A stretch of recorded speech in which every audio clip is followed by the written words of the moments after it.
શ્રીમદ ભગવદ્ ગીતા અધ્યાય 13 ક્ષેત્ર ક્ષેત્રજ્ઞ વિભાગ યોગ શ્લોક 5-6નું પઠન કરીએ, પછી તેનો અર્થ સમજીએ. શ્લોક 5. મહાભૂતાન્યહંકારો બુદ્ધિરવ્યક્તમેવ ચ ઇન્દ્રિયાણિ દશેકં ચ પંચચેન્દ્રિયગોચરઃ. અર્થાત અહીં ભગવાન ક્ષેત્રજ્ઞનો અર્થ સમજાવતા જણાવી રહ્યા છે કે ક્ષેત્રજ્ઞમાં શું શું છે, તો 5 મહાભૂત અર્થાત આકાશ, વાયુ, અગ્નિ, જળ અને પૃથ્વી, આ 5 મહાભૂતો છે.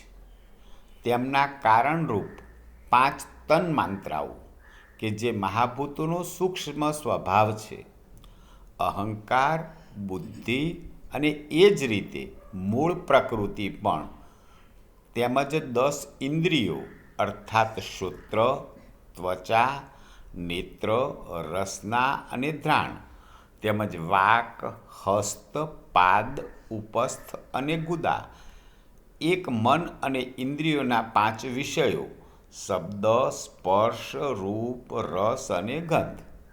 તો ક્ષેત્રજ્ઞ જે છે એ 5 મહાભૂતો અને એ 5 મહાભૂતોનો સ્વભાવ, પ્રકૃતિ, ઇન્દ્રિયો અને ઇન્દ્રિયોના વિષયોનું બનેલું છે.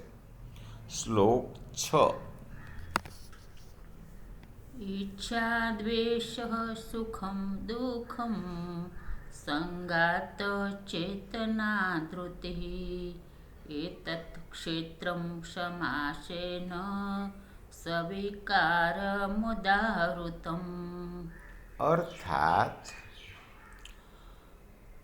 ક્ષેત્રજ્ઞને આગળ સમજાવતા ભગવાન કહી રહ્યા છે કે ઈચ્છા, દ્વેષ, સુખ, દુઃખ, સ્થૂળ શરીર, ચેતના એટલે કે અંતઃકરણમાં રહેલી જ્ઞાન શક્તિ, જેના વડે સુખ દુઃખ આદિ અનુભવાય છે, અને ધૃતિ, આટલા વિકારો સહિતનું આ ક્ષેત્ર ટૂંકમાં કહેવાયું છે.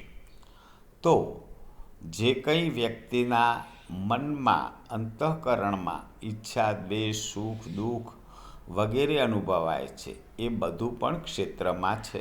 જય શ્રી કૃષ્ણ.